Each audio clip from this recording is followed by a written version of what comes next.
यह कोई साधारण कथा नहीं, यह उस दिव्य स्रोत की कहानी है जहां से जीवन, मोक्ष और ब्रह्मांडीय रहस्य प्रवाहित होते हैं। गंगा अवतरण, एक ब्रह्मांडीय कथा।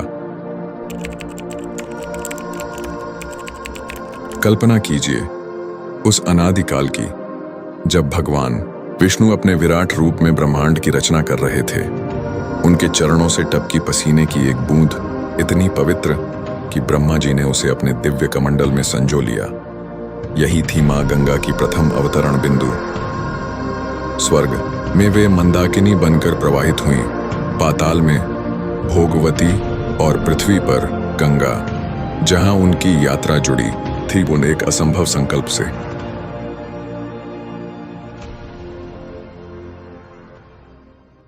राजा सगर का यज्ञ और घोड़े की चोरी।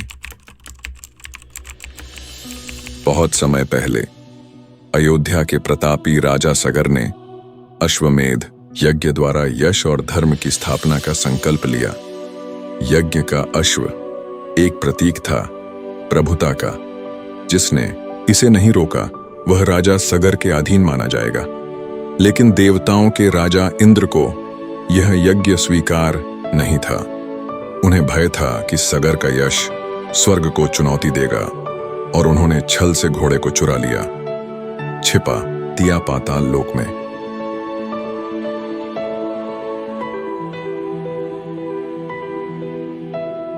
राजा सगर ने अपने सभी पुत्रों को आज्ञा दी, धरती के कोने कोने में ढूंढो, घोड़ा वापस लाओ। 60,000 सगर पुत्र क्रोध में अंधे हो गए, भूमि को खोदते गए। धरती कांप उठी और अंततः पहुंचे पाताल लोक। वहां शांत आश्रम में ध्यानस्थ थे ऋषि कपिल, और उनके पास था वही घोड़ा। पुत्रों ने उन्हें चोर समझ लिया, अपशब्द कहे और तपस्या भंग कर दी। कपिल मुनि की दृष्टि उठी और उसी क्षण 60,000 सगर पुत्र भस्म हो गए।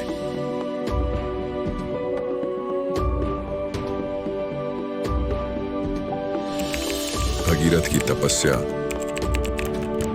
सगर पुत्रों की आत्माएं मुक्त नहीं हुईं और नरक में जलते अंगारों पर तड़पती रहीं पीढ़ियों तक। तब जन्म लिया सगर के वंशज राजा भगीरथ ने।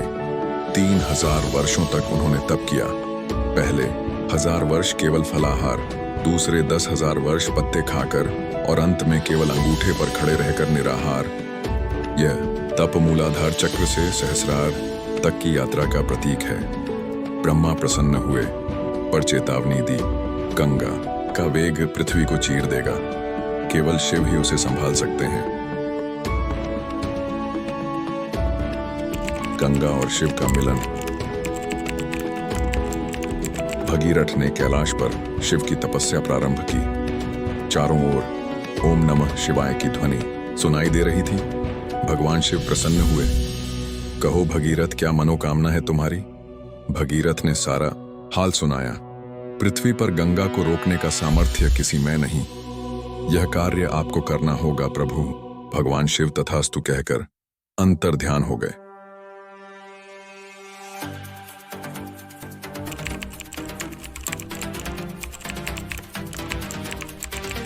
जब स्वर्ग से गंगा अहंकार से कूदी, शिव ने उन्हें अपनी जटाओं में उलझा लिया।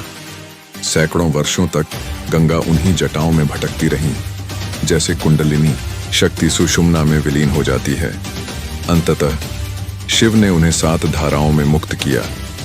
भागीरथी, अलकनंदा, जाह्नवी, सिंधु, सरस्वती, यमुना, नर्मदा।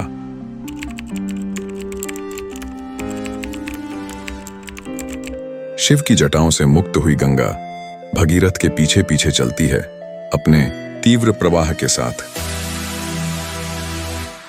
पर मार्ग में उन्होंने जहनु अर्ष का यज्ञ भंग कर दिया और आश्रम को जलमग्न। क्रोधित होकर अर्ष ने पूरी नदी को पी लिया। भगीरथ के विनती करने पर अर्ष ने गंगा को अपने कान से बाहर निकाला। तभी से गंगा को जाह्नवी कहा गया।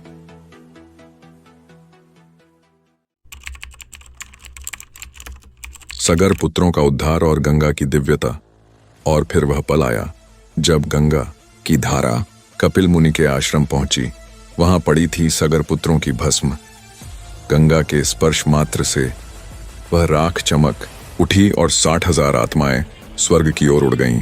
निष्कर्ष, मां गंगा का संदेश शिव की जटाओं में बसी यह धारा हमें सिखाती है, ऊर्जा को यदि संयम न मिले तो वह विनाशक बन जाती है। मां गंगा न केवल नदी हैं, वे हैं मानव संकल्प की साक्षात मूर्ति। गंगा का प्रवाह जीवन के त्रिगुणों का प्रतीक है, उत्पत्ति, पालन और संहार। जय मां गंगा।